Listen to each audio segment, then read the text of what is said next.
कैकेयी ने वरदान मांगा था, बहुत दिन पहले ही मांगा था। एक युद्ध में राजा दशरथ लड़ रहे थे ना, तो उसमें जो है रथ का तो उसके पहिया का कील निकल गया था, तो उस कील के जगह पर उन्होंने अपनी अंगुली लगाई थी, है ना। तो उस समय राजा दशरथ ने कहा तुम हमसे 2 वरदान मांगो, हम तुम्हें देंगे, है ना।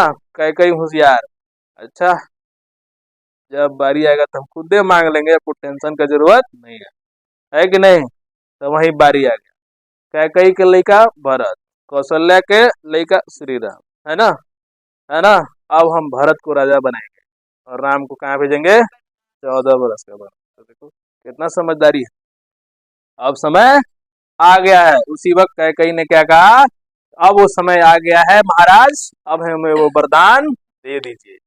अब बेचारा राजा दशरथ, रघुकुल रीत सदा चली आई, प्राण जाए पर वचन न जाई, कि अब समय आ गया, वरदान आ जाओगे, ठीक है मांगो।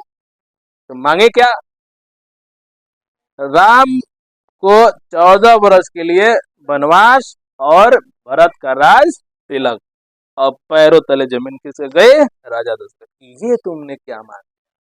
तो यहाँ शिक्षा हमें क्या मिलता है, ये रामायण है, उल्टा दिखाता है आपके जीवन की घटनाओं को, है ना। वैसा आपके जीवन में नहीं होना चाहिए। आज के डेट में कहता है कि जब भी किसी से कुछ करना है तुरंत लिखा पढ़ी तुरंत करो और मामला खत्म करो, नहीं तो आगे जाके गर्दन में फांसी लगा के मर जाना पड़ेगा, है कि नहीं। आज हम यदि टाल देते हैं कि हाँ पैसा के करारे हिंग हम देंगे, तो हिंग वाला बात नहीं है यहाँ पर। अगले आएगा कहेगा हम क्या जानते हैं, आप लिख के दिए थे हमको। मान लीजिए एक बिजनेस में आप भी पैसा लगा दिए, दूसरा भी पैसा लगा दिया, है ना, ठीक है। अब उसके बाद वो कहा कि ठीक है तुम लगाओ हम दे देते हैं, आप बिजनेस आपने पैसे से खड़ा कर लिया, उसके बाद धीरे से वो निकल लिया। अब जाइए आप घूमते घूमते खोजिए उसको, कहाँ जाके किस कीजिए। तो गलती किसकी है, आपकी ना।